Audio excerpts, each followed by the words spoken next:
Buenas tardes, bienvenidos y bienvenidas una vez más al Rincón de las Geógrafas.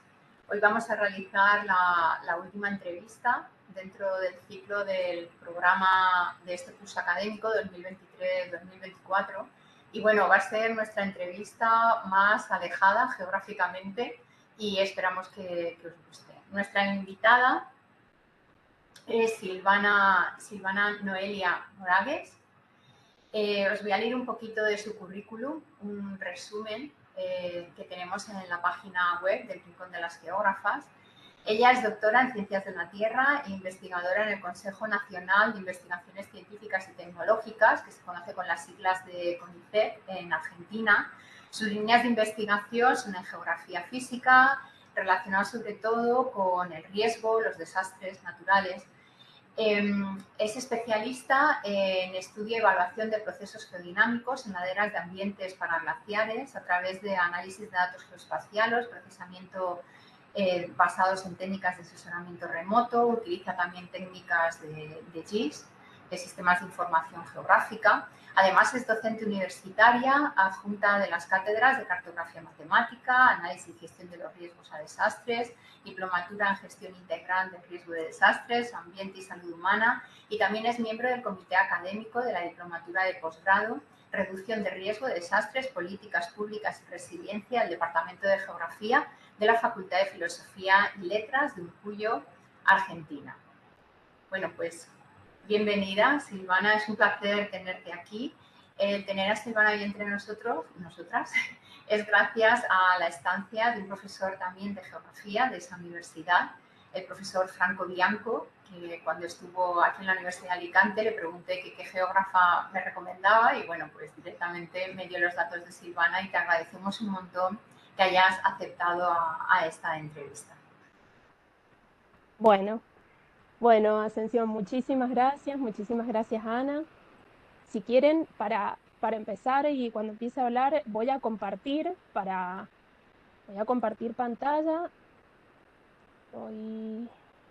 Perdón, acá. Primero te hacemos las preguntas, ¿no? Sí, solamente quería compartir así para poder decir lo que quería, que bueno. Sí, el título, que no lo dije. Claro. En primer lugar, primero buenas tardes a todos los que están en España, buenos días para los que estamos acá en Argentina. Quería agradecerles enormemente, primero por la presentación, por la invitación, por hacerme parte de esta propuesta del Rincón de las Geógrafas, para poder contarles un poquito de todo lo que hago como geógrafa acá en Argentina. Muchísimas gracias por eso. También agradecerles a todos los que están presentes, escuchando, todos los que van a escuchar las charlas desde España, desde Argentina, y también una mención especial a Franco, a mi compañero Franco Bianco, por haberme dado la oportunidad de ser parte de esta entrevista y de haber pensado en mí para cuando ustedes le preguntaron a alguna geógrafa acá de Argentina para la entrevista. Así que bueno, eso quería decir en primer lugar. Muchísimas gracias por esta oportunidad. Como dijimos, la entrevista se titula Geografía y riesgo de desastres, ámbito glaciar y paraglaciar. No sé si quieren que empecemos con las preguntas, les cuento. Sí, Ana te hace las primeras preguntas. Perfecto. Es que ya lo has montado todo tan bien que no sabía ni cuándo empezar a preguntarte. Bueno, pues primero de todo, muchísimas gracias, Silvana, porque contigo acabamos esta serie de entrevistas que hemos tenido en el curso académico 2023-2024 y además acabamos fresquitas, ¿no? Acabamos en un sitio bastante frío que nos va a venir muy bien aquí con el calor que está haciendo. Bueno, como siempre hacemos a todas nuestras entrevistadas, las primeras preguntas que hacemos es ¿cuándo supiste que querías ser geógrafa? Y como también nos has pedido, porque lo tienes todo ahí súper bien ordenado y calculado para contestarnos, que lo hagamos todo junto, pues la segunda también sería, una vez que acabaste tus estudios, ¿tenías claro en qué querías especializarte? Es decir, ¿tenías claro en lo que querías hacer en el ámbito glacial y paraglacial? Bien, bueno, para contarles, para contestar a las primeras preguntas que me acaban de hacer, hice como una línea del tiempo que va desde cuando era niña, cuando era más chica, hasta convertirme en docente e investigadora. En primer lugar, cuando era chica, mis abuelos tenían en su casa un atlas, los famosos atlas geográficos grandes, que para mí era llegar a la casa de ellos y mi pasatiempo era poder estar hojeando el atlas y ver esos mapas, ver las características del país, de las provincias, me encantaba ver las imágenes, los datos. Entonces eso desde chica me fue despertando la curiosidad bueno, por la geografía y por todo lo que se relacionaba a esta disciplina. Sin embargo, debo admitir que en la secundaria estuvo cabeza a cabeza medio ahí con los gustos, con biología también. Fueron dos materias que me encantaron poder tener en la secundaria, tanto geografía como biología.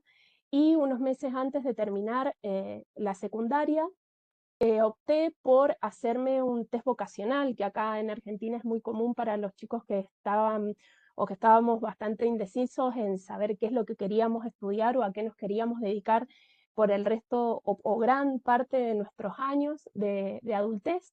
Entonces, bueno, me hice ese test vocacional y salió que mi mayor opción o lo que más me gustaba era la geografía. Así que no lo dudé y cuando salí de la secundaria, en el año 2005, entré a la Universidad Nacional de Cuyo, a la Facultad de Filosofía y Letras, acá de la provincia de Mendoza, en Argentina, en el oeste argentino, y empecé a estudiar geografía. Dentro de la carrera de geografía, acá en la Facultad de Filosofía y Letras, se divide en 4 ramas.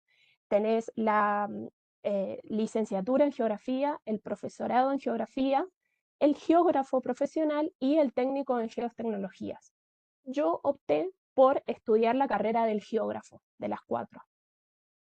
Una vez empezó a transcurrir toda mi carrera, me empezaron a llamar poderosamente la atención las materias que estaban más inclinadas hacia la geografía física.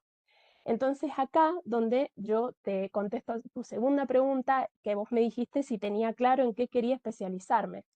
Me di cuenta en el 2012, cuando ya estaba por egresar, que lo que me apasionaba y lo que más me gustaba era el estudio de la geografía física, porque poder descubrir todos los procesos que generan la Tierra, que la van creando, tanto naturales como físicos, era lo que más me gustaban, las materias como por ejemplo geomorfología, geología, hidrografía, climatología, etcétera, era lo que más me gustaba. Entonces sí, cuando cuando ya casi a la mitad de la carrera, ya al egresar, me dije, sí, me quiero especializar en la geografía física. Y paralelo a esto, desde el año 2011, que fue un año antes de poder egresarme, comencé hasta el 2015, comencé a dar clases en el nivel medio, acá en la secundaria. Darle clases a los adolescentes fue todo un desafío, pero también algo sumamente enriquecedor. Como docente me encantaba poder brindarles a los chicos el conocimiento de la geografía, esa gotita de curiosidad, que sepan cómo se podía, que la geografía no solo era hacer un mapa o saber dónde estaba un río o una capital, sino que era una carrera mucho más amplia y una temática mucho más amplia. Entonces eso me encantaba poder brindárselo a mis alumnos de secundaria. Y en el año 2015 me sale la oportunidad de poder, en realidad me gano una beca que brindaba acá el CONICET, que es el Consejo Nacional de Investigaciones Científicas y Tecnológicas de la Argentina. Con esa beca en el año 2015 comienzo un doctorado que duraría 5 años, un doctorado que se especializaba en ciencias de la Tierra. Sí, acá lo hice también en una universidad nacional, en la Universidad Nacional de Río Negro. Y ese doctorado me duró en realidad lo rendí en el año 2020, de 2020, en plena pandemia. Fui una de las que se doctoró virtual. Estaba comenzando la pandemia en marzo y yo en abril me doctoré. Así que bueno, fue toda una mezcla de emociones, de etapas terminadas, de etapas por iniciar, que la verdad que me dieron muchas ganas de seguir. Y ahí comencé mi beca postdoctoral, ¿sí? Que son 3 años más. siempre siguiendo las mismas líneas de investigación con mis temáticas de geografía física. Y en el 2023 entré como investigadora acá al CONICET y bueno, seguimos con las líneas de investigación que ya les voy a comentar más adelante. Y también en el 2019, unos años más atrás, ingresé como docente universitaria a mi casa de estudio, de donde yo me egresé, al Departamento de Geografía de la Facultad de Filosofía y Letras y la Universidad Nacional de Cuyo. Entré como docente a una materia que se llama Cartografía Matemática y también ayudando y por extensión a una materia que se llama Análisis y Gestión del Riesgo a Desastres. Entonces, bueno, con esto quiero como resumir cuál fue mi historia desde chica hasta la actualidad en base a la geografía. Y como digo, sí, y vuelvo a afirmar, me encanta y me apasiona la geografía y la geografía física. Lo cierto es que viendo tu trayectoria es como que estabas predestinada, ¿no? Porque es muy interesante cómo has ido hilvanando cada etapa y bueno, que enhorabuena, de verdad, enhorabuena. Sí, Ana. Bueno, Una pequeña pregunta. Lo del sí. test vocacional que has dicho, ¿eso es algo que se hace en el instituto antes de entrar? ¿Os lo hacen a todos o buscaste una consultoría? No, en realidad el test vocacional suelen hacerse acá, la mayoría de las veces lo hacen psicólogos. Yo lo hice en una universidad que habían abierto en ese momento test vocacionales, que era la Universidad de Congreso, que es una universidad privada de acá de Mendoza, y suelen hacerlo chicos en la etapa de la secundaria, en los últimos años de secundaria, que es cuando están indecisos en qué querer seguir. Entonces, o sea, saben que quieren seguir estudiando, pero no saben qué rama, porque hay algunos que ya, no sé, desde muy chicos ya saben qué es, y es, no sé, médico, arquitecto, ingeniero, no sé, distintas carreras. Bueno, acá el test vocacional sirve para uno ir orientándose por lo menos en grandes rasgos dónde te querés posicionar. Y yo ya tenía claro que estaba peleando, por eso puse versus en el primer icono acá, entre la geografía y la biología, que era lo que más me gustaba. Pero bueno, evidentemente la geografía pudo más sobre la biología, así que bueno, en ese test vocacional me salió que es la geografía. Pero sí, lo hacen a los chicos principalmente de secundaria, que están terminando sus años para estudiar. No, muy bien, es interesante porque así también un poco uno descubre cuáles son sus competencias o habilidades, ¿no? Que a veces no te paras a pensar para qué estás mejor preparado para poder estudiar. Bueno, pues seguir con la entrevista. ¿Sí? En las preguntas que habíamos comentado, antes de entrar en tu perfil como investigadora, pues es evidente que también tu trayectoria como docente es bastante interesante, ¿no? Entonces, cuando leímos tu currículum, pues vimos que habías tenido experiencia docente, como nos has dicho ahora, en diferentes niveles educativos, tanto en colegios, en institutos, ¿no? Y en la universidad. Entonces, nos gustaría saber, en Argentina, ya es una pregunta muy general, pero bueno, esperamos que nos la puedas resumir, ¿qué peso llega a tener la geografía en esos planes de estudio, en esos currículos? Porque aquí en España nos quejamos de que cada vez la geografía tiene menos presencia. Incluso hay otros países de la Unión Europea que en las universidades la geografía es una asignatura, una disciplina transversal. Es decir, que pues, quien está estudiando leyes o derecho, pues tiene una asignatura de geografía, en medicina también. Sin embargo, aquí pues no. Lo más que hacemos es compartir en el primer curso con historia. Entonces, por cotejar o saber lo que se está haciendo, cómo es la situación de la geografía en otros países. Bien. Bueno, para eso yo, bueno, basándome en tu pregunta, es decir, la geografía está presente en los distintos niveles educativos en Argentina. En realidad, la geografía varía mucho su presencia según los niveles educativos. En primer lugar, como vos decías, cómo era la situación de la geografía en la educación de nivel medio, que nosotros le decimos, o secundaria, o ustedes le dicen preuniversitario, ¿sí? En realidad, acá en las escuelas, como te digo, varía mucho dependiendo la modalidad que tiene el colegio, la línea por la que va siguiendo, entonces la presencia de la geografía es más fuerte o no, o se combina con historia. Acá también pasa eso, que suele llamarse una de las materias, proyecto integrado, creo que era geografía e historia, pero sí se ve que actualmente la geografía va, no sé si va perdiendo terreno, pero no es una materia que tenga mucha fuerza en el nivel medio. Y eso es un problema que se nos viene aparejado por cascada, digamos, en la educación de nivel universitario. ¿Por qué?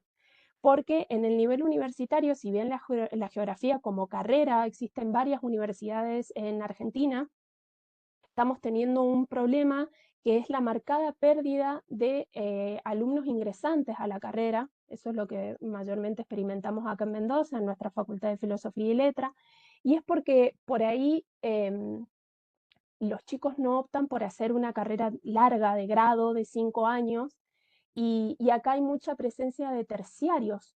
Entonces los terciarios salen por ahí como con profesorados, o digamos pueden dar clase, o con otros niveles de estudio que son muchos menos años de estudio. Entonces se juega esa competencia entre, la mayoría de las veces, entre terciarios de geografía y carreras de grado que son superiores o iguales a 5 años. Entonces estamos teniendo ese problema de pérdida de territorio, digamos, en cuanto a las elecciones por parte de los alumnos de la geografía. Pero bueno, también ahí es a donde nosotros como docentes de la carrera y de geografía tenemos el gran desafío de dar a conocer que la geografía no es solo, como ya lo dije anteriormente, conocer una capital o un río, sino que, que es bueno que nosotros demos a conocer que la geografía tiene una visión integral, ¿sí? Que se puede estudiar esto de la relación entre el entorno físico, con el hombre, que es una temática mucho más amplia que el tema sesgado de la geografía de secundaria. Entonces, bueno, sí, actualmente estamos teniendo un problema de pérdida de terreno eh, o en la elección de los alumnos a la carrera de geografía. Porque, Silvana, ¿en qué número de estudiantes tenéis en la matrícula aproximadamente en un primer curso? Mira, como ingresante, si no me equivoco, ahí no recuerdo muy bien ahora, pero entre el año pasado y este año oscilaba entre 60 40 alumnos ingresantes, pero de egresados, o sea, en quinto año para nuestra facultad podíamos llegar a tener uno, dos, como muchísimos alumnos. Es mucho, mucho como Mucho. ha ido disminuyendo. Sí, sí, sí.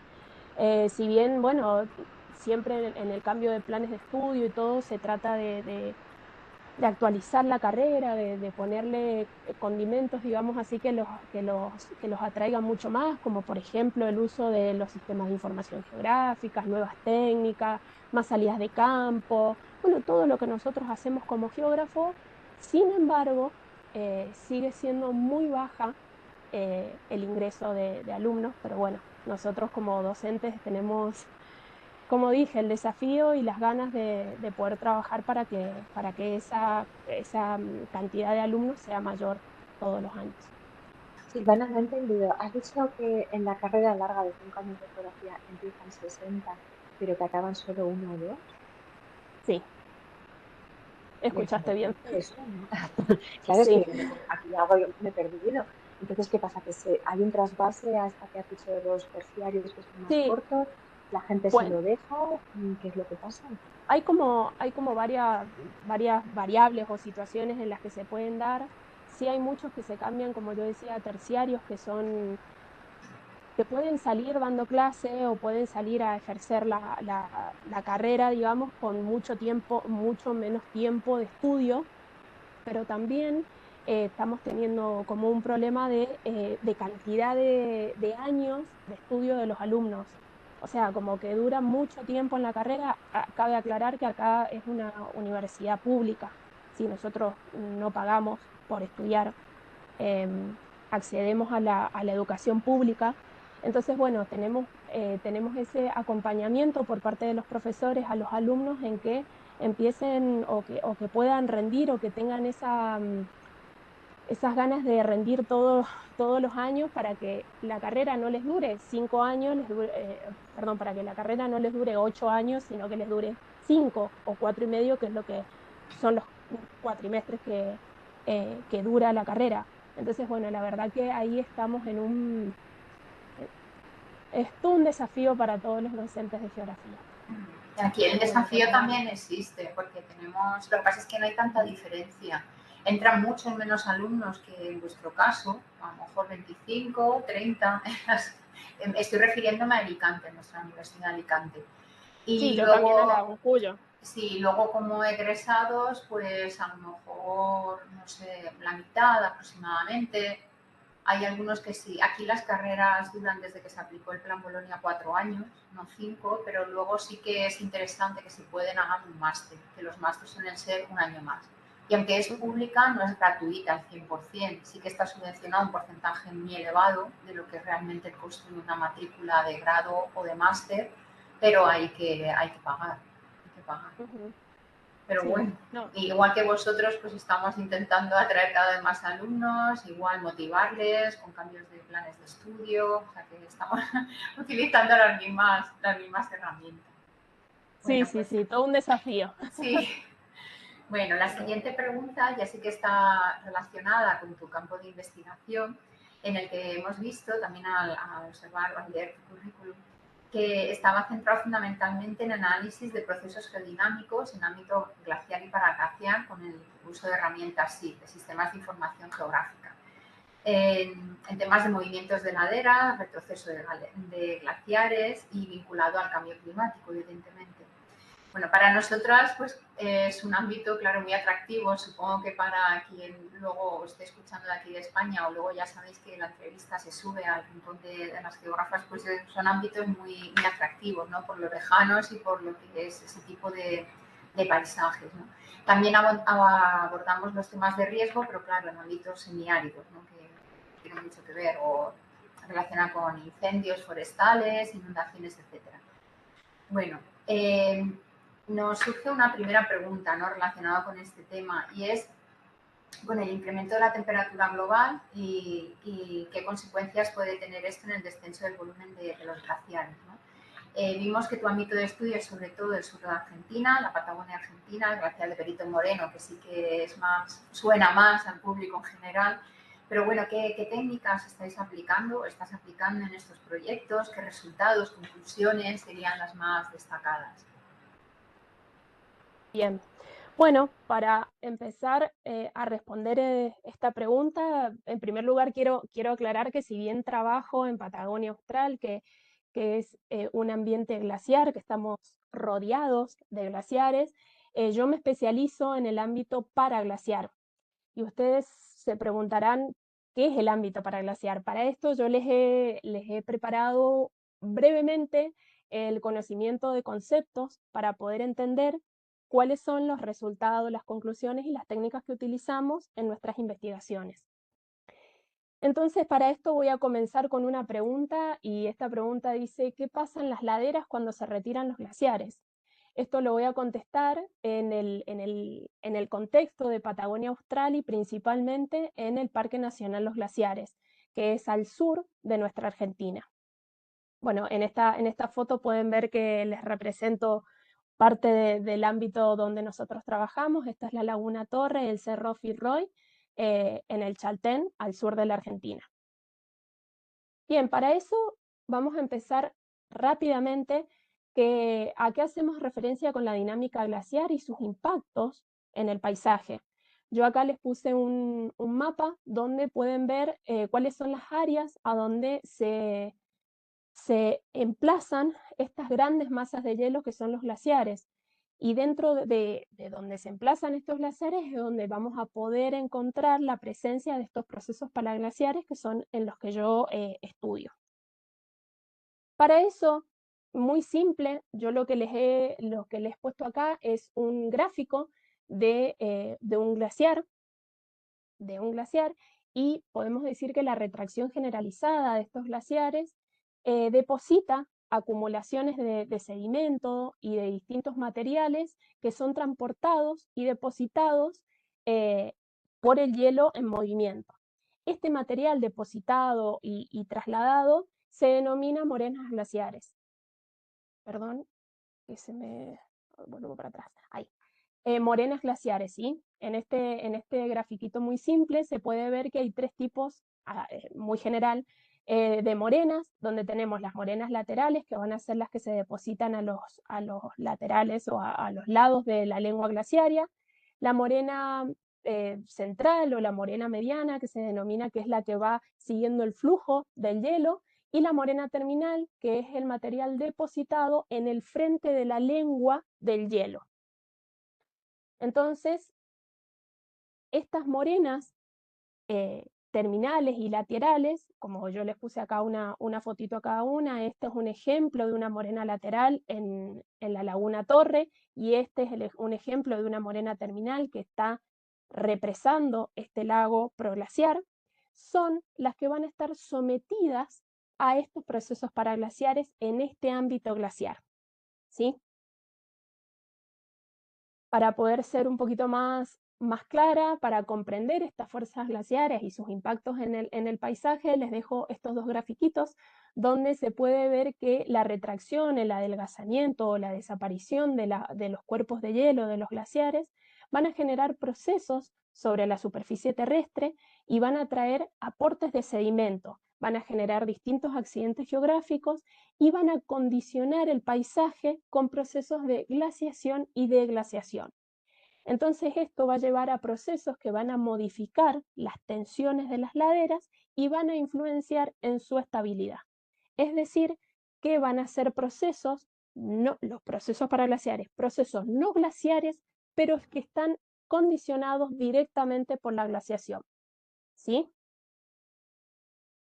Entonces, para haber salido de estos conceptos, para poder entender qué es el proceso paraglaciar, nosotros nos situamos en Patagonia Austral y muy rápidamente y puntualmente voy a hablarles de la situación general de los glaciares en esta zona, para ver qué es lo que están pasando con estos cuerpos de hielo y, por ende, qué es lo que está pasando con los procesos paraglaciares.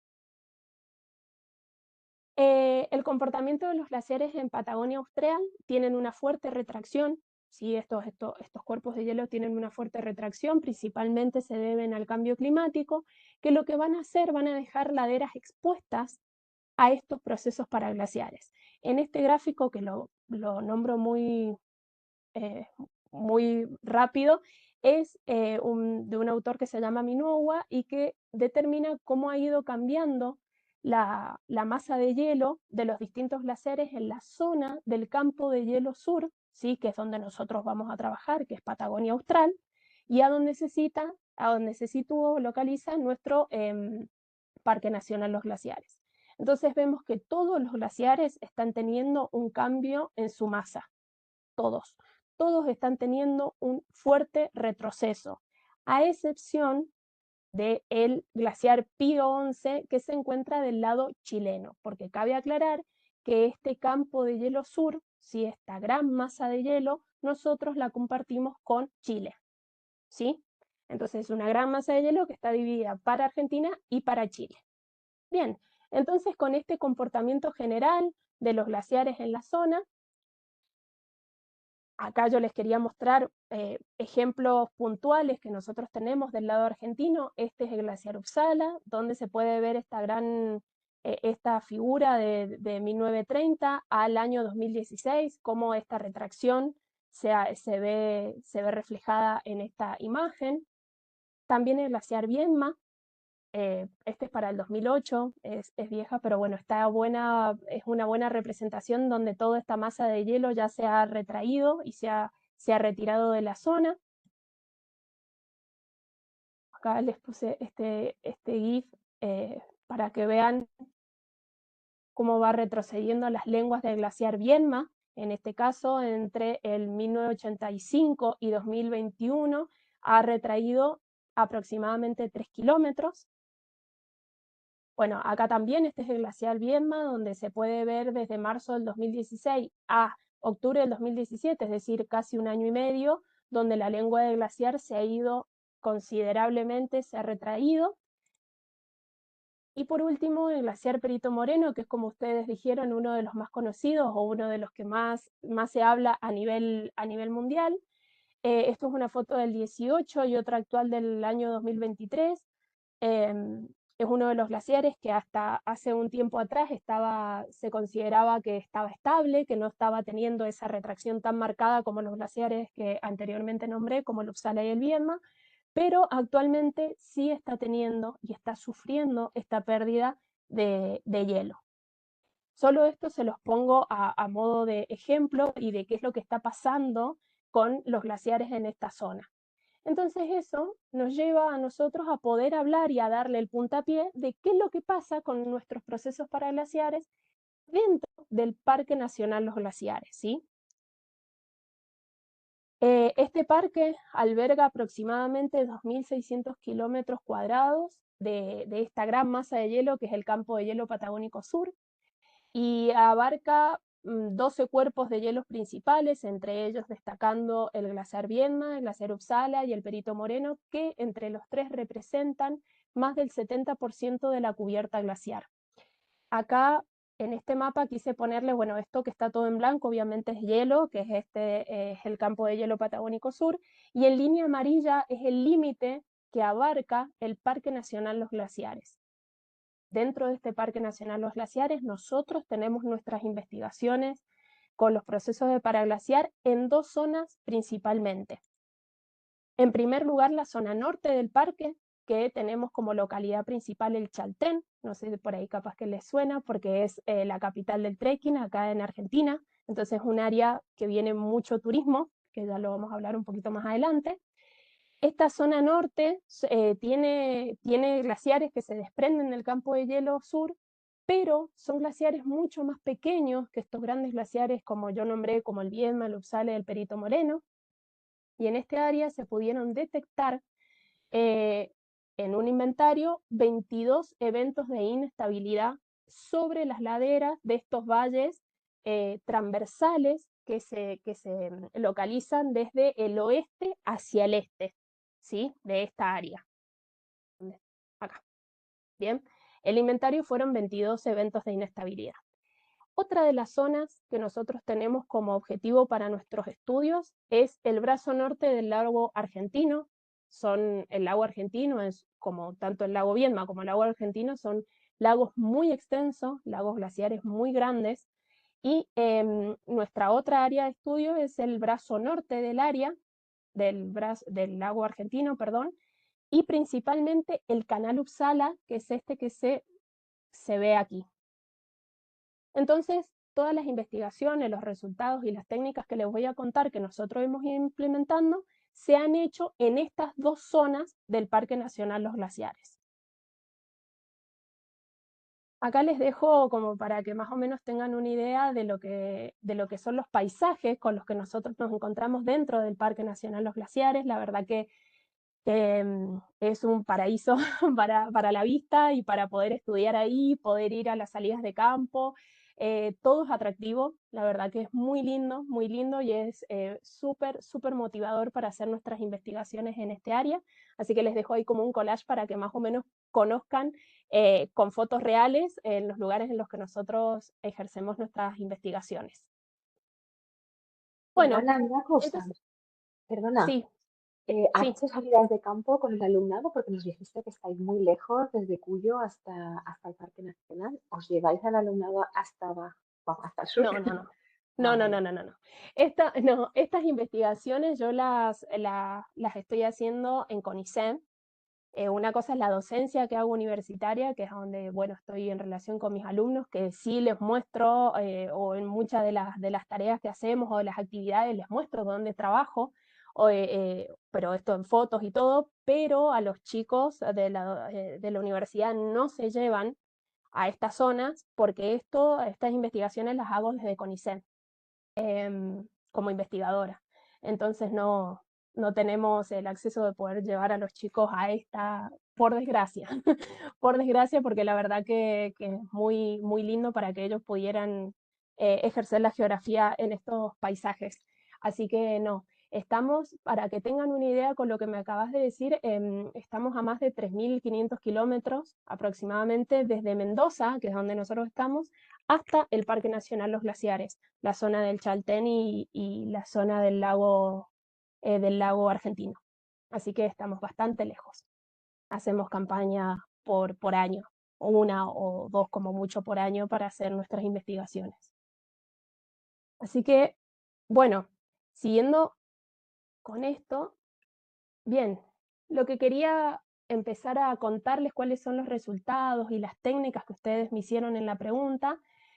Hice esta introducción de conceptos y de lugar al que estamos estudiando para poder ya adentrarnos un poco más a los resultados que hemos ido obteniendo en nuestras investigaciones y principalmente en el brazo norte, uno de los glaciares más importantes y principal, cuerpo de hielo principal que hemos estado estudiando, es el glaciar Uppsala.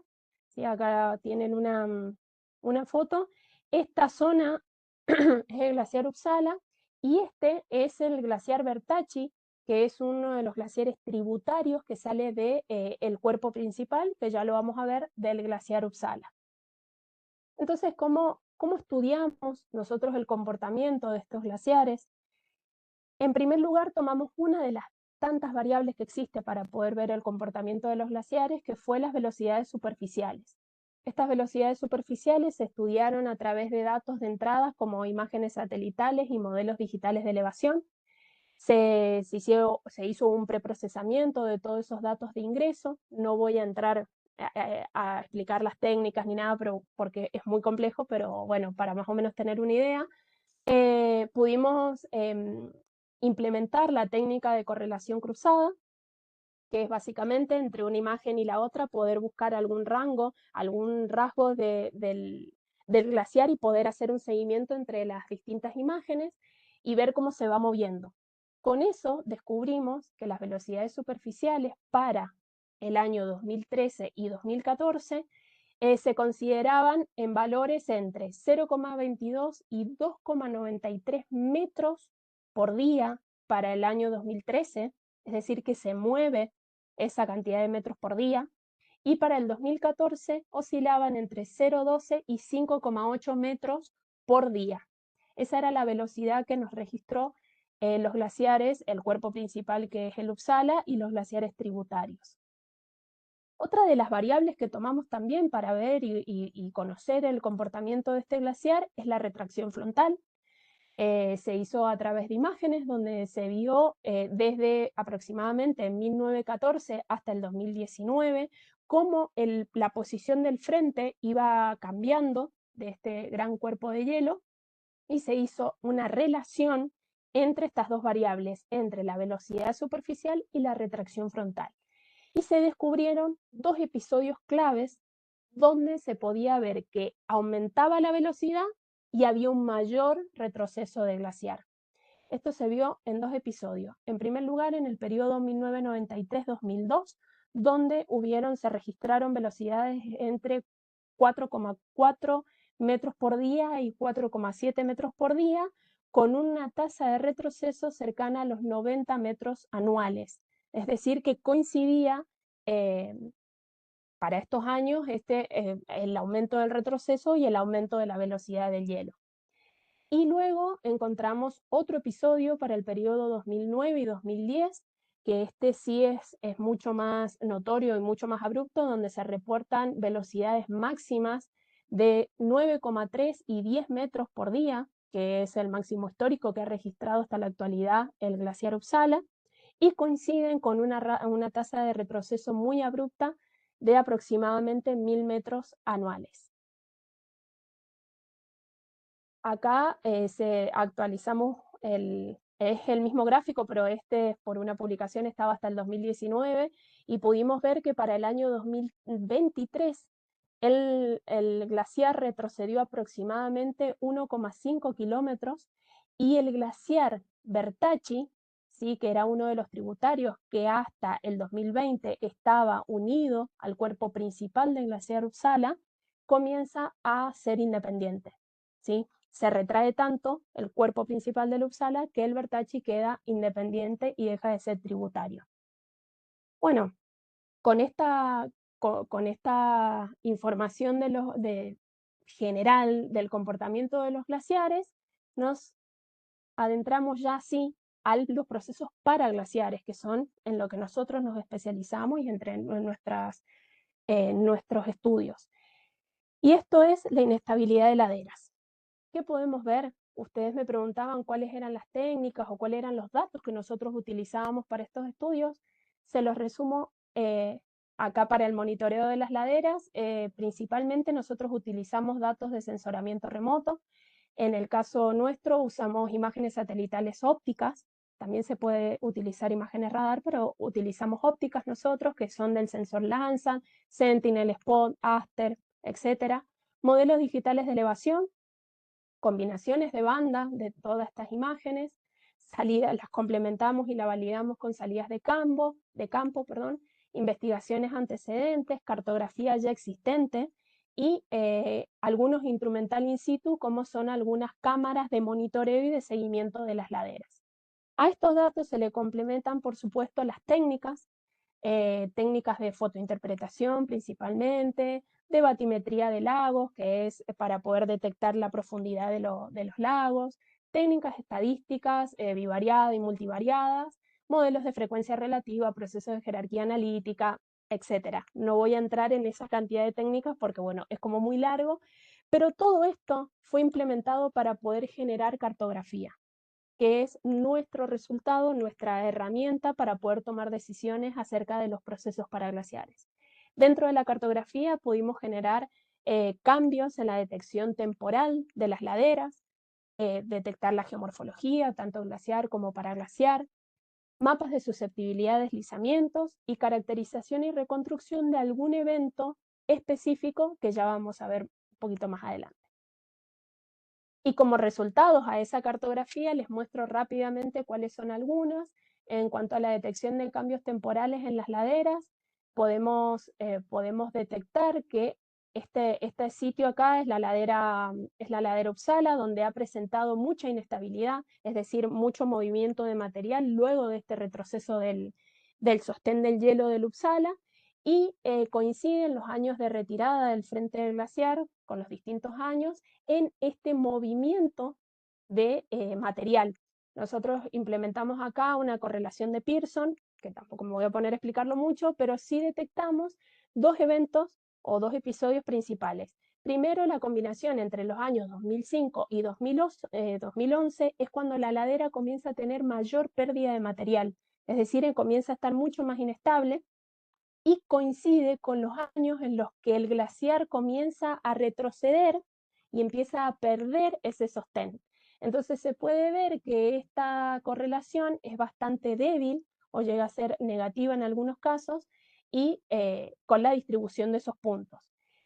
Y no así ya otro caso donde la ladera comienza a tener una estabilidad y ya donde ese movimiento del material comienza a aplacarse y entrar en equilibrio, y se puede ver que los periodos entre el 2011 y el 2015, que es cuando ya pasó el frente glaciar en contacto con la ladera, comienza a tener una estabilidad, ¿sí? Y su correlación comienza a ser más fuerte y positiva.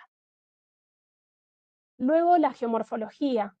Bueno, acá les pongo un mapa como ejemplo, y se puede decir que a lo largo del tiempo el sistema glaciar ha producido distintas formas en el relieve, y todo esto se relaciona a los procesos erosivos, deposicionales, de origen glaciar, criogénico y paraglaciar. Los depósitos cuaternarios, es decir, estas morenas que yo les conté al principio, son las que más están afectadas por estos procesos de inestabilidad, y la mayoría de las geoformas que se pueden detectar en estas áreas de glaciares son los deslizamientos, solifluxión, bueno, las morenas colapsadas, desprendimientos de roca, flujos de detritos, afloramientos, grietas, etc.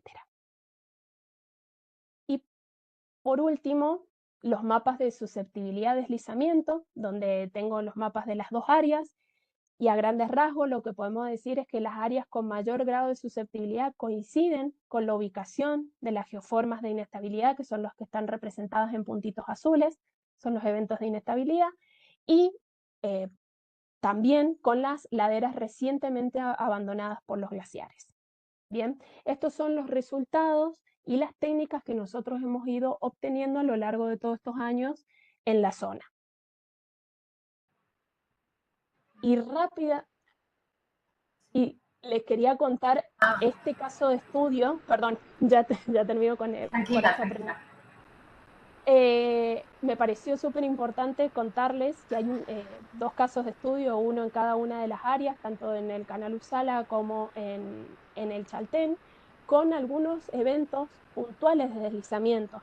Yo solamente me voy a centrar en este deslizamiento Agassiz, rápidamente les cuento que este deslizamiento Agassiz se generó en febrero del 2013, es un deslizamiento subaéreo que se denomina, de gran magnitud sobre la ladera occidental del canal Uppsala, es decir, acá, sobre este canal, este punto verde acá, es la ubicación del deslizamiento y la ladera estaba cubierta por un material morénico que es depositado por este subsecuente avance del glaciar Uppsala y esta ladera está tapizada por un bosque de fagus, de árboles muy altos y muy tupidos, digamos, y con el pasar de los años comienza a tener esta ladera indicios de inestabilidad y un dinamismo que va a favorecer en febrero del 2013 la generación de este gran deslizamiento, para que ustedes vean cuáles eran más o menos los,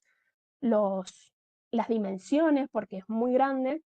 Tiene un alto de 616 metros y un ancho de aproximadamente 876 metros. Es uno de los deslizamientos más grandes que se generó en la zona. Y los efectos que causó este deslizamiento, que fueron los que más llaman la atención, es que el material deslizado desciende, acá está representado el deslizamiento, desciende hacia las aguas del canal Uppsala y genera un sage, o lo que se denomina un tsunami en los lagos cerrados.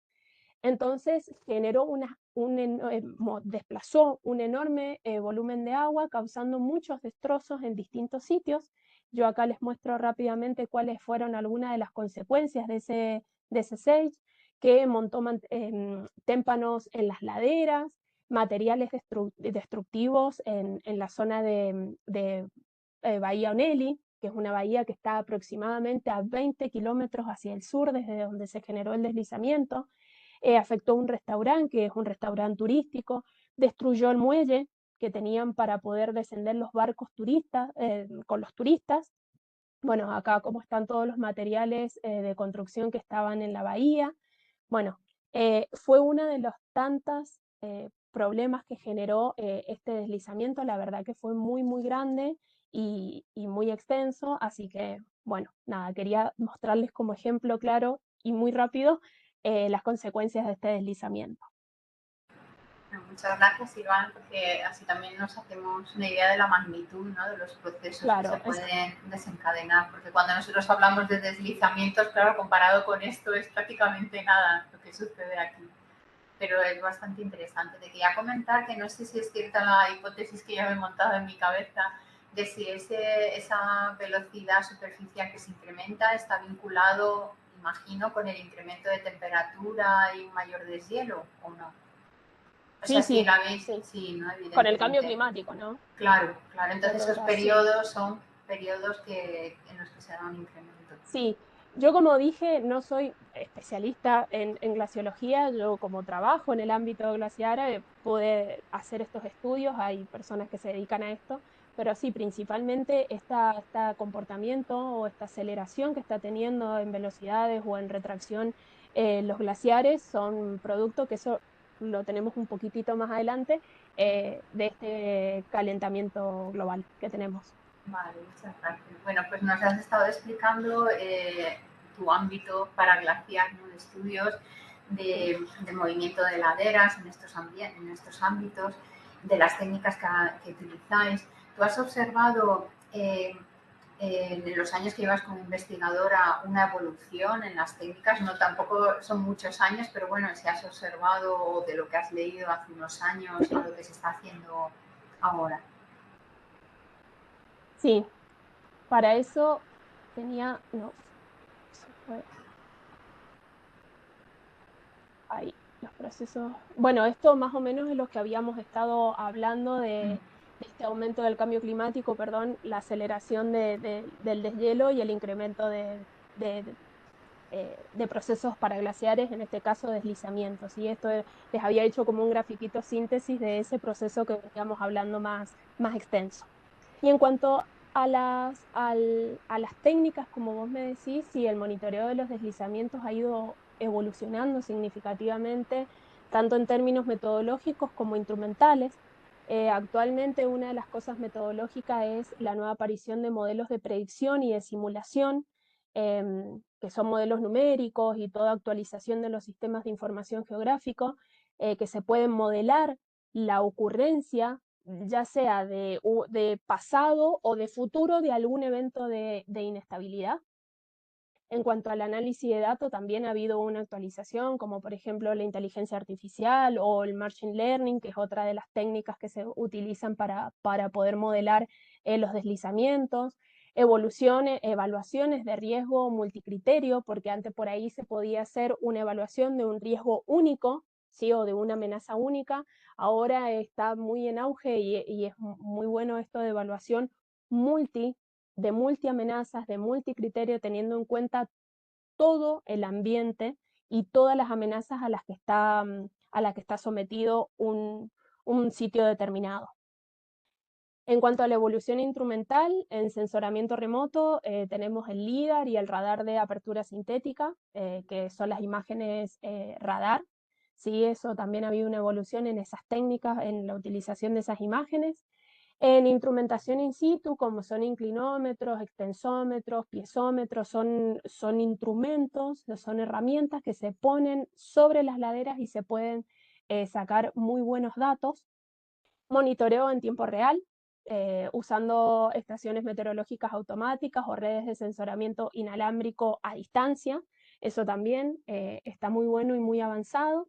Y también tecnologías de detección de alerta temprana, como son, por ejemplo, la utilización de drones, que hoy en día el dron se puede utilizar para múltiples estudios. Bueno, entre uno de esos es el monitoreo de los deslizamientos a ladera. Y respondiendo a tu pregunta, sí, la evolución metodológica e instrumental ha mejorado significativamente y también ha mejorado la capacidad de monitoreo y de predicción de futuros deslizamientos. Entonces eso aumenta la capacidad para poder mitigar los riesgos y proteger vida y propiedades e infraestructuras. Bueno, te hago también la siguiente pregunta está relacionada un poco con, a veces pensamos que estos espacios pues no hay prácticamente presencia humana, ¿no? Pero ahora mismo nos has puesto un ejemplo de cómo afectó esa especie de tsunami, no es en el lago, pues en una zona turística, ¿no? Y por ahí va nuestra inquietud, nuestra pregunta. Son espacios pues del planeta que tienen un gran atractivo para los turistas, quizás cada vez más, ¿no? De hecho, estamos viendo algunas de estas zonas que antes prácticamente estaban, o sea, solo eran accesibles para determinado tipo de turista, ¿no? Sin embargo, cada vez pues hay un turismo más de masas, ¿no? Como se puede observar, pues es un Everest, pues haciendo cola ya para subir al pico, ¿no? Que es bastante lamentable. Entonces, relacionado con este aspecto, en el Parque Nacional de los Glaciares de Argentina, bueno, consultando un poco de información así rápida, haciendo una búsqueda rápida, pues vimos que hay una empresa, ¿no? que realiza tipo de servicios pues, de visite el lago, ¿no? O hacer tipos de rutas, etcétera. ¿Ha sucedido algún episodio de desastre relacionado con ello? O también, sobre todo, que has hablado ahora de la alerta temprana, la detección y alerta temprana. ¿Qué medidas de seguridad hay, si es que las hay en este espacio natural? ¿Se implementan esos sistemas de alerta temprana? ¿Cómo funciona? Bien. Hasta recién hemos estado hablando de uno de los componentes del riesgo. Tengamos presente que el riesgo está compuesto por la amenaza, en este caso son los procesos de inestabilidad en ámbitos glaciares y paraglaciares, y otros de los componentes son la vulnerabilidad y la exposición. Para poder contarles y responder a tu pregunta, en primer lugar, es importante tener datos estadísticos del turismo dentro del Parque Nacional Los Glaciares. Según APN, que es la Administración de Parques Nacionales desde el año 2011, los visitantes al parque en número ha ido incrementando, principalmente en la época de verano, que es la época con mayor asistencia de visitantes y se considera la temporada alta, que va desde los meses de octubre a abril, acá en Argentina. Y entre enero del 2019 y noviembre del 2022, la carga de visitantes fue de aproximadamente 1.925.617 visitantes.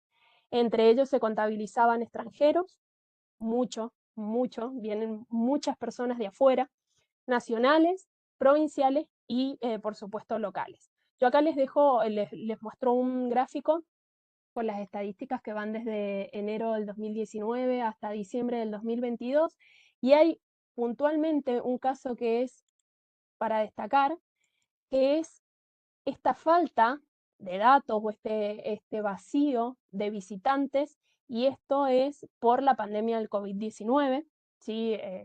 Es un dato a destacar, que bueno, obviamente acá los parques estaban cerrados y estaba cerrado el tema de poder viajar, etc. Entonces, bueno, el Parque Nacional Los Glaciares tiene muchas personas en su época de estival, de verano, y son gracias a distintas atracciones. Entre las atracciones tenemos en la zona norte, más que nada, del parque, que es donde decíamos del Chaltén, es por el senderismo, las actividades de escalada. Otra de las cosas que atrae mucho es la navegación, las caminatas sobre el hielo, sobre los glaciares, por sus atractivos paisajes, por supuesto, como son los grandes glaciares, los lagos, los bosques y sus montañas. Entonces esto hace que el parque sea un polo de atracción muy grande para nuestro país. Entonces eso inevitablemente nos hace pensar cómo es la vulnerabilidad dentro de estas áreas. En primer lugar, para el canal Uppsala, que es donde principalmente se hacen las navegaciones, vamos a tener tres tipos de vulnerabilidad, ¿sí? En primer lugar, tenemos la vulnerabilidad natural ecológica, que eso se remite al incremento de la potencial destrucción o de la transformación en caso de ocurrencia de un evento de inestabilidad y un consecuente tsunami en el lago, como se produjo en el año 2013. Que cabe aclarar que el deslizamiento de febrero del 2013 se produjo en horas de la noche, entonces no había barcos navegando el canal, porque si hubiera sido en horas de la mañana, que empiezan la navegación, se hace desde las 9 de la mañana a las 4 de la tarde en esa zona, en temporada alta, otra sería la historia que estuviésemos contando con la ocurrencia de este deslizamiento. Pero por suerte fue en horas de la noche. Por eso es que sería como la vulnerabilidad natural ecológica de otra, estaríamos hablando de otra cosa. En cuanto a la vulnerabilidad física, depende de la localización de las embarcaciones dentro del trayecto del lago. Mientras más cerca las embarcaciones estén de las laderas que presentan mayor susceptibilidad, es decir, más cercana donde las laderas estén recientemente desglasadas, mayor es la exposición, por ende aumenta la vulnerabilidad física. Y por último, la vulnerabilidad económica, porque recordemos que estamos hablando de un parque nacional, que el sistema económico, o sea, que el parque se sustenta por la economía de los visitantes, de los turistas. Entonces, en caso de una ocurrencia, de un evento de inestabilidad, el turismo sería la primera actividad económica más afectada. Este sector del lago es comercializado por varias empresas, una de las tantas que nombraste, Ascensión, que brinda estos servicios de navegación en los distintos catamaranes, ¿sí? Entonces, bueno, el canal Uppsala tiene estos tres tipos de vulnerabilidad dentro de las clasificaciones de vulnerabilidad. Y yendo a la zona norte de nuestro parque, es decir, en el Chaltén, es distinta la vulnerabilidad. Sigue teniendo los mismos tipos, pero la presencia de los turistas es distinta. ¿Por qué? La vulnerabilidad natural ecológica se va a remitir también al incremento de la potencial destrucción o transformación si ocurriese un evento de inestabilidad o un consecuente GLOF, es decir, una ruptura de alguno de los lagos proglaciares, que hay tantísimos en esa zona, porque la zona norte, como les comenté, está caracterizado por presencia de muchas lagunas proglaciares represadas por morenas terminales, que son por donde los senderos que ascienden, como por ejemplo esta imagen, todos los turistas para ir a visitar esos glaciares o esas lagunas proglaciares. Luego tenemos la vulnerabilidad física, que también hacemos hincapié en la localización de estas personas dentro del trayecto de los senderos. Mientras más se acercan a las laderas que tienen mayor susceptibilidad, mayor es la exposición, por ende aumenta la vulnerabilidad física. Y por último, la vulnerabilidad económica. Como dijimos actualmente, la actividad económica del turismo va a ser la más afectada porque es en esta zona es comercializada por empresas turísticas que van a brindar servicios de trekking, andinismo, escalada, etc. ¿Sí? Y en base a esto, quería dar ejemplos de lo que vos preguntabas, Ascensión, principalmente en la zona oeste, en la zona norte, donde tenemos en el Chaltén una concentración de senderos para acceder a estos glaciares o a estos picos para poder escalar. Hay algunos puntos específicos, como son, por ejemplo, la ladera sur del lago Torre, es frecuentada por muchos escaladores, también para acceder a los campamentos Niponino, que es un campamento muy conocido de la zona, que está situado entre el Monte Firroy y el Torre. Y ahí hay una presencia de un deslizamiento que releva un peligro potencial para esos escaladores.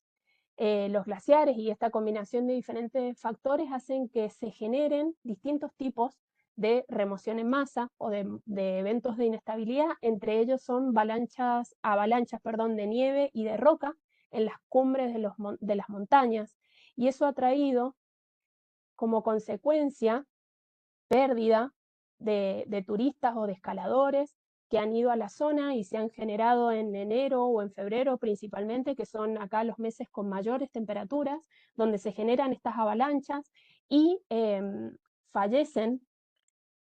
Yo les di algunas de las tantas noticias que han ido en los distintos veranos, desde principalmente el 2020 hasta la actualidad. Este verano también hubieron un montón de rescates de personas por esto, porque habían caídas de roca o estas avalanchas de nieve que quedan atrapados los turistas, los escaladores, y bueno, desgraciadamente hay muchos que pierden la vida, otros que son rescatados, pero bueno, esto hace a ejemplos de lo que vos me preguntabas, Ascensión, si había ocurrido algún evento que haya generado alguna tragedia. Y sí, principalmente en la zona del Chaltén, por desgracia, ha pasado la muerte de algunos escaladores. Así que bueno, hice toda esta introducción de vulnerabilidad y exposición para poder contar que el parque sí tiene vulnerabilidad, sí tiene exposición, por ende el riesgo, junto con el elemento de la amenaza, el riesgo es mayor en cuanto a los procesos paraglaciares. Y sistemas de alerta, por tanto, en el parque de momento no hay, entiendo. Sistema de alerta. Acá yo les escribí un poquito, bueno, ¿qué podemos hacer frente a estos peligros? Acá les digo que, bueno, que el brazo norte y la zona norte del parque son áreas naturales que están susceptibles a estos procesos y tienen un atractivo turístico muy grande. Las zonas que van a estar amenazadas por estos procesos se convierten en zonas potencialmente vulnerables y el parque está siendo explorado por una gran cantidad de personas que desconocen las amenazas naturales a las que están expuestas y tienen escasas restricciones y medidas de seguridad. Por el momento no se implementan sistemas de alerta temprana haciendo referencia a los procesos paraglaciares, abro yo, que es mi especialidad y lo que yo conozco. Sin embargo, estamos trabajando desde nuestro grupo para crear herramientas con unos proyectos que hemos hecho para ayudar a esto de la alerta temprana a estos riesgos. Y por último, conocer las áreas más expuestas a estos peligros es muy importante para poder contribuir a la prevención y a la reducción de futuros riesgos de accidentes, pérdida de vidas humanas y daños en infraestructura dentro del Parque Los Glaciares. Pues, muchas gracias por todas las explicaciones que nos has dado y también dándonos a conocer este ámbito, ¿no? Bueno, en tu currículum también hemos observado pues, que tienes varias actividades relacionadas con la divulgación científica. De hecho, se te ve, ¿no?, que eres muy buena divulgadora y comunicadora, la verdad. Enhorabuena, Silvana. No, lo hago todo muy rápido por el tiempo. Bueno, ya, hay pero mucho no para es contar. que ya sabíamos que nos íbamos a extender porque a veces surgen otras preguntas o dudas o cuestiones y claro, a saber cuándo nos volvemos a ver, ¿no? Y queremos en las entrevistas siempre exprimiros al máximo. Pues nada, lo siguiente está relacionado con esa divulgación científica, ¿no? Hay dos que nos han llamado más la atención. El primero es relacionado con la importancia de la concienciación, lo que estábamos hablando ahora precisamente, ¿no?, de la población entre el riesgo y el desastre. Hay un taller que impartiste que el título era de la vulnerabilidad a la resiliencia. Lo que más nos atrajo la atención fue la vinculación a un proyecto relacionado con la prevención de riesgos a desastres y el papel fundamental de las madres de familia en la protección familiar. Entonces, ¿nos puedes contar un poquito en qué consistía este taller y el papel femenino, ya que estamos en el rincón de las geógrafas, ¿no? Sí. Un poco, pues, el papel femenino en estas situaciones. Sí, bueno, estos talleres duraron varios 5 o 6 meses, fueron gracias a unos proyectos que se dieron desde la universidad. Y acá en esta foto somos el equipo de trabajo, éramos geógrafas y asistentes sociales que trabajábamos en este taller que se denominaba de la vulnerabilidad a la resiliencia, y la verdad que fue una experiencia súper linda, muy enriquecedora, porque trabajamos con un grupo de jefas de familia, de mamás, que viven en un lugar acá que es con bastantes necesidades y muy vulnerable, que se denomina el Bajo Luján. Dentro de Mendoza hay un departamento que se llama Luján de Cuyo, y todas estas familias están asentadas en el lecho de un río que la mayoría del año está seco, pero si hay crecidas, ese río lleva agua. Entonces, bueno, pero como son como asentamientos ilegales que están sobre el lecho del río, y estas mamás llevaban a todos sus niños a Cáritas, ¿sí? Este organismo de solidaridad. Entonces nosotros aprovechábamos que mientras las personas de Cáritas tenían a los chicos, a todos los niños, merendando y haciendo sus actividades, nosotros trabajábamos en un taller paralelo con las mamás y les enseñábamos a hacer distintas actividades, distintas tareas, con juego, como pueden ver acá, nosotros hacíamos a través del juego, de llevar meriendas y todo, y enseñarles a ellas conceptos básicos, como por ejemplo, qué podía ser peligroso en el área donde ellas estuviesen. ¿Por qué? Porque además, en donde se sitúan, que es el Bajo Luján, tenemos una alta sismicidad, grandes niveles de contaminación, están expuestas a estos del crecimiento del río, están expuestas tanto ellas como sus familias a muchos peligros. Entonces fue un taller muy lindo y enriquecedor porque les hicimos hacer también mapas de percepción del riesgo, mapas de comunidad. Les enseñamos, por ejemplo, acá, RCP, llevamos a una chica especialista en RCP. Hicimos muchísimas actividades donde las mujeres salieron súper con más conocimiento, mucho más motivadas para poder llevar todos esos conceptos y todo lo que habían aprendido en los talleres a sus familias y a las familias vecinas. Así que bueno, la verdad que sí, fue una experiencia muy, muy linda de trabajo, que les hicimos hacer mapas, tuvimos salidas, fue así como de la escuela, llevábamos a las mamás, bueno, habían algunas que eran muy, muy vergonzosas y les costaba mucho poder relacionarse o hacernos preguntas, y la verdad que después de la mitad del taller hacia donde terminó, la actitud de esas mujeres cambiaron totalmente, y fue muy, muy lindo, porque la verdad que nosotros sentimos que aprendimos muchísimo con ellas y sentimos que ellas aprendieron mucho con nosotros, y pudimos bajar el concepto del riesgo y del peligro al conocimiento de estas mamás que no tenían ni siquiera, muchas de ellas, ni siquiera la secundaria hecha. Así que sí, fue un taller hermoso que pudimos hacer. Interesante, Silvana, y sobre todo cómo habéis sido capaces de juntar áreas de actuación tan distintas como por una parte la geografía física, pero por otra parte la atención social.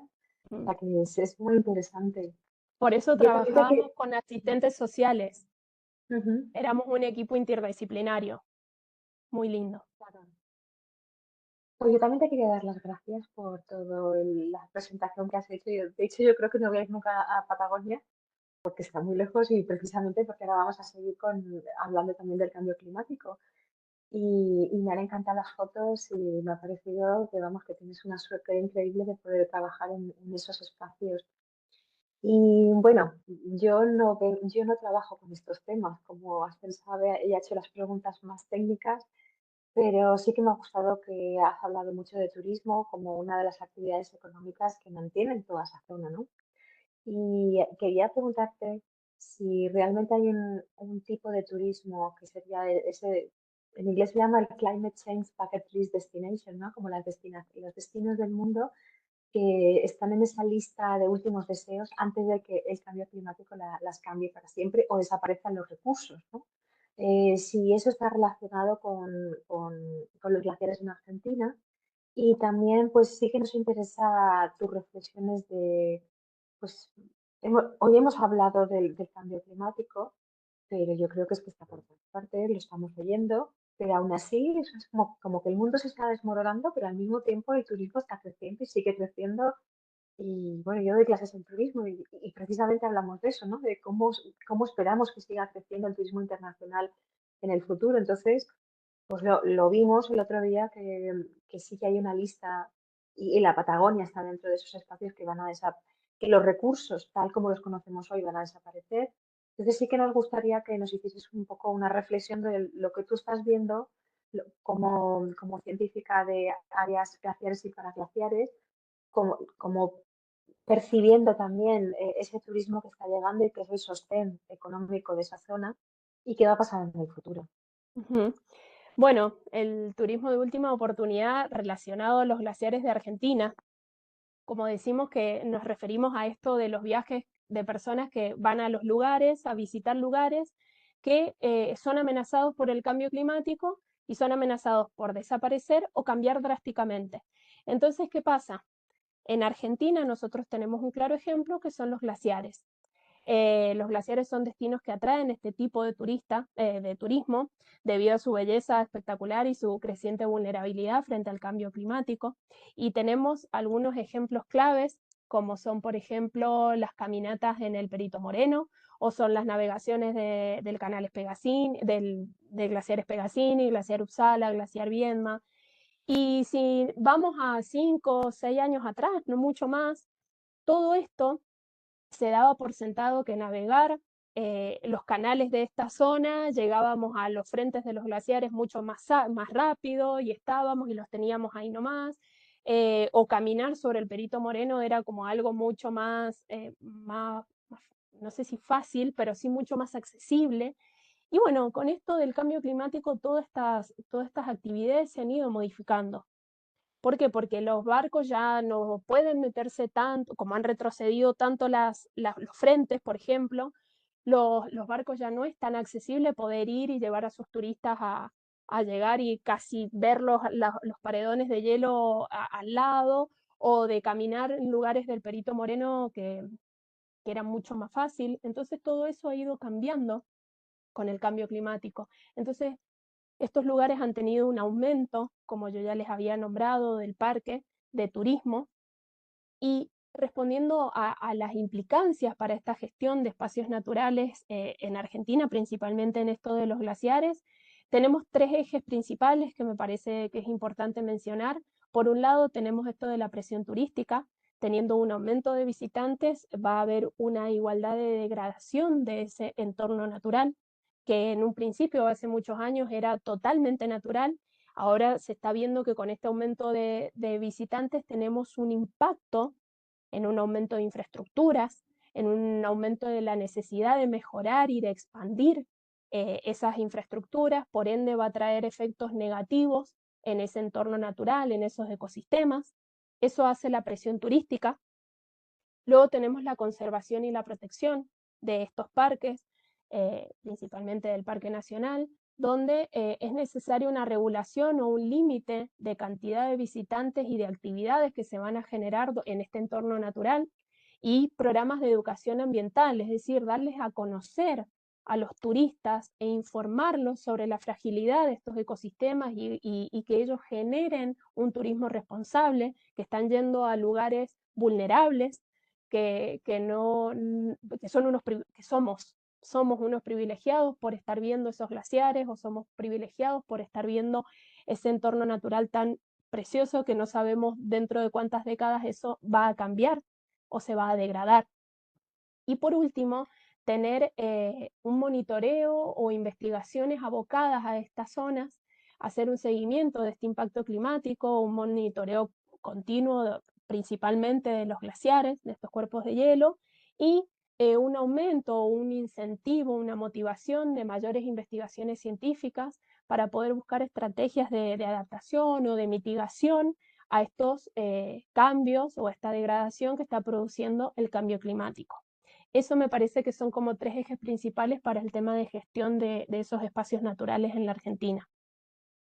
Y haciendo referencia a las reflexiones propias en cuanto al crecimiento del turismo y de la emergencia, yo puse acá una idea que me parecía que era muy, muy importante, que es que este turismo refleja una paradoja compleja.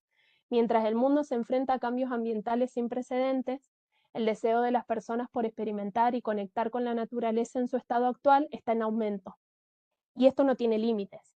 Entonces, es necesario que nosotros, como turistas, como personas que vamos a ir a conocer estos lugares, tengamos una conciencia y una acción, una movilización interna sobre el conocimiento de lo que de lo que se está transformando, de que todo lo que veamos con nuestros ojos hoy vamos a volver dentro de un año, mañana, en un tiempo X, y ya no va a estar, o va a estar en otro estado distinto. Entonces a mí me parece que la conciencia de eso es muy importante en en el turismo. En segundo lugar, la sostenibilidad, tener un turismo responsable.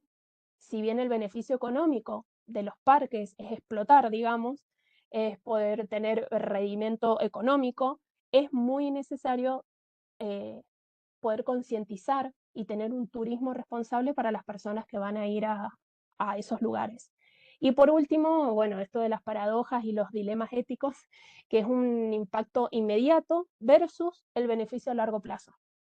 ¿Cómo se maneja, ¿no? Esa paradoja de decir, bueno, tengo un impacto del ecosistema o de mi entorno natural y voy a tener estos beneficios a largo plazo o a corto plazo. Bueno, ver cómo se maneja desde la gestión de estos parques naturales, de estos parques nacionales, en ese impacto. Y por último, bueno, el acceso y la exclusividad que todos quieren en sus parques, ¿no? O sea, decir, bueno, el Parque Nacional Los Glaciares sí tiene los glaciares únicos, todo exclusivo, venga muchos turistas, hacer esa promoción, hacer ese impacto contra el entorno. Bueno, me parece que lo más necesario como reflexión es poder ser consciente de ese impacto y saber que donde estamos yendo nosotros no somos los dueños, no somos los protagonistas son el entorno. Así que me parece que es importante eso.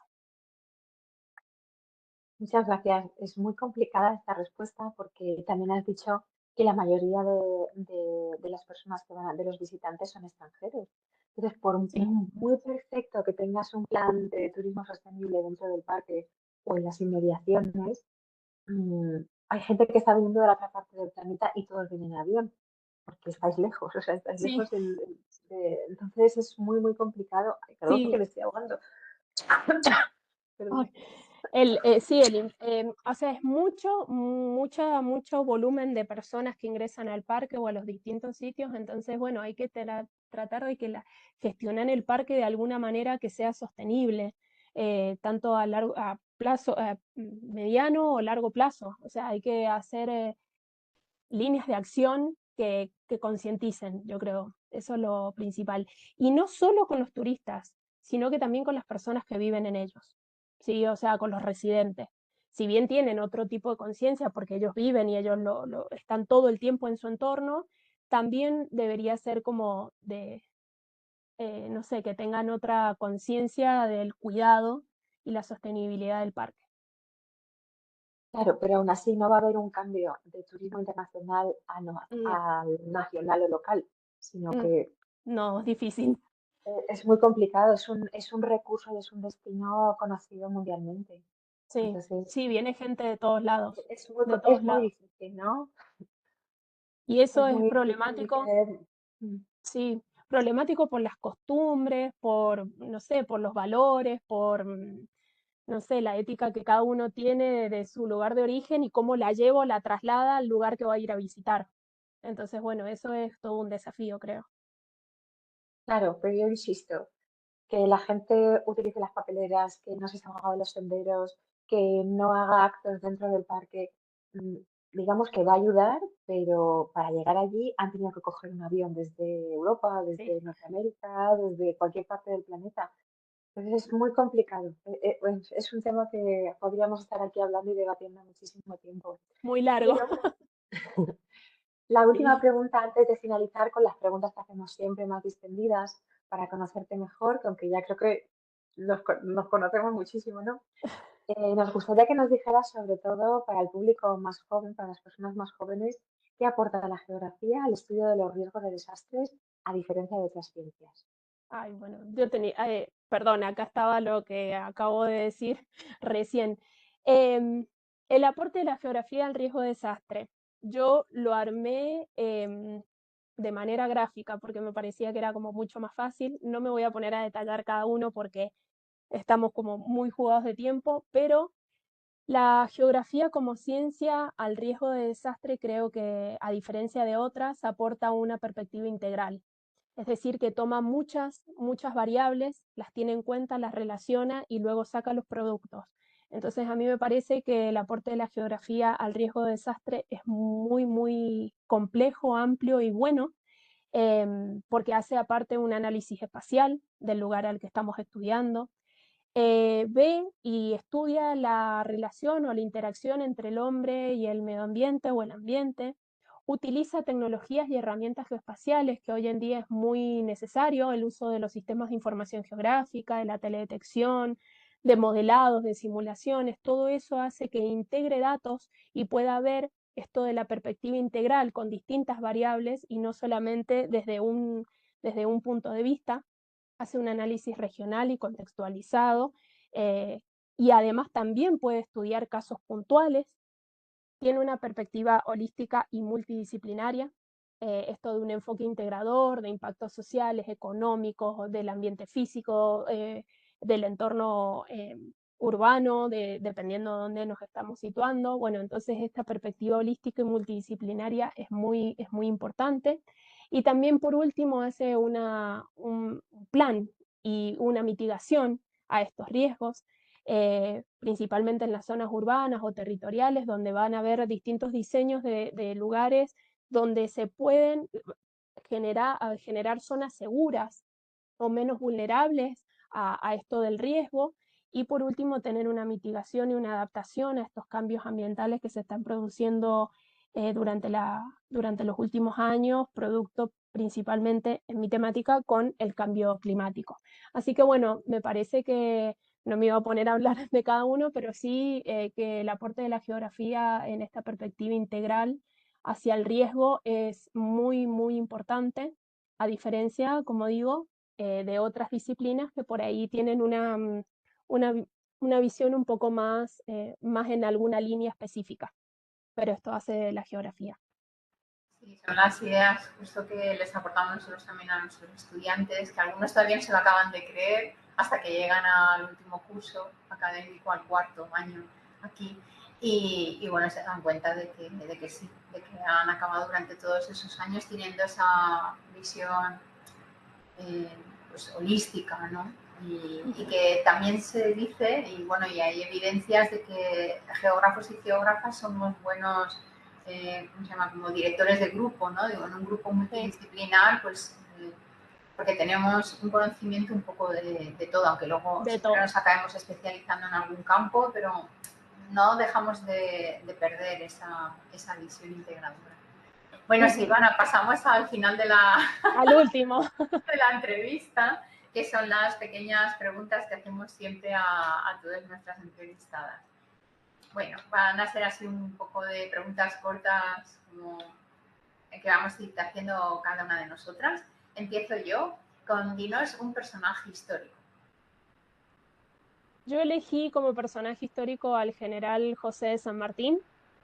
Bueno, es un prócer para nosotros acá en Argentina, es una figura emblemática para la historia de la Argentina y de América Latina, principalmente, y es reconocido como libertador de nuestro país. Así que cuando me dijeron personaje histórico pensé en San Martín. Así, tú. Muy bien. ¿Y una científica histórica? Científica histórica Ellen Churchill, que es una geógrafa física de Estados Unidos. Si bien vivió hace mucho, mucho tiempo, fue una de las pioneras en la geografía física mundial. Así que, bueno, me gustó científica histórica. Muy bien. Nosotras tenemos una exposición de geógrafas y ciencia y hablamos de ello en la exposición. Ah, sí. Bien. Bueno, la siguiente pregunta es un referente en tu desarrollo como geógrafa. Busqué y me parece que como referente Francisco Pascasio Moreno, más conocido como Perito Moreno, me gusta la tarea que él ha hecho como naturalista, explorador y geógrafo, mayormente en toda lo que es la Patagonia, Patagonia Austral nuestra. Así que bueno, me gustó como referente geógrafo, porque todas sus tareas eran como, muchos de los descubrimientos que él ha hecho son las cosas que estoy estudiando ahora. Así que sí, referente. ¿Un libro o una lectura recomendada? Las venas abiertas de América Latina, del escritor uruguayo Eduardo Galeano. Su libro lo leí hace mucho tiempo y fue uno de los libros que más me llegó, me impactó, me choqueó con toda la información que él da en ese libro. Así que es uno de mis libros referentes como geógrafa. Podría poner libros de lectura personales que a mí me gustan de escritoras como Florencia Bonelli, pero bueno, siguiendo la línea de la geografía, me gustó mucho cuando leí Las venas abiertas de América Latina. Bueno, y la última es un plato típico de tu ciudad o pueblo natal. Este no podía faltar. Este no podía faltar, el plato típico. Me parece que el asado argentino es nuestro plato que nos une a nuestras familias, que nos une a nuestros vínculos, que nos trae festejo, que nos trae todo. Comernos un asado con quien sea, seamos 2 o seamos 50, comerte un asado en Argentina creo que es lo mejor que te puede pasar, y más cuando estás rodeado de tus vínculos y tus afectos, Claro. disfrutando el plato, el asadito argentino. En Uruguay se dice que el de ellos es mejor que el vuestro. No sé si hay algún uruguayo, pero no sé, no. No, el asado es argentino. Aquí nos pasa con el arroz, ¿sabes? Mejor, Ah. dependiendo del Levante, si es más al norte, en Valencia o Castellón, o en Barcelona, en el arroz del Delta del Ebro, ¿no? Es mejor el alicantino, también hay siempre. Bueno, nos pasa con el mate también. El Sí, mate es sí, otro sí. de los elementos de discordia ahí. Bueno, pero no, el asado para los argentinos representa mucho. Unión, vínculo, amistad, familia, amor, nada, compartir. Por eso lo elegí. Pues gracias por haber compartido para nosotras estos minutos. Y de verdad te agradecemos un montón. Ha sido un placer el haberte conocido. Gracias por tu última diapositiva. Ha sido un placer el conocerte y bueno, nunca se sabe, ¿no? Que podamos seguir en Sí, contacto.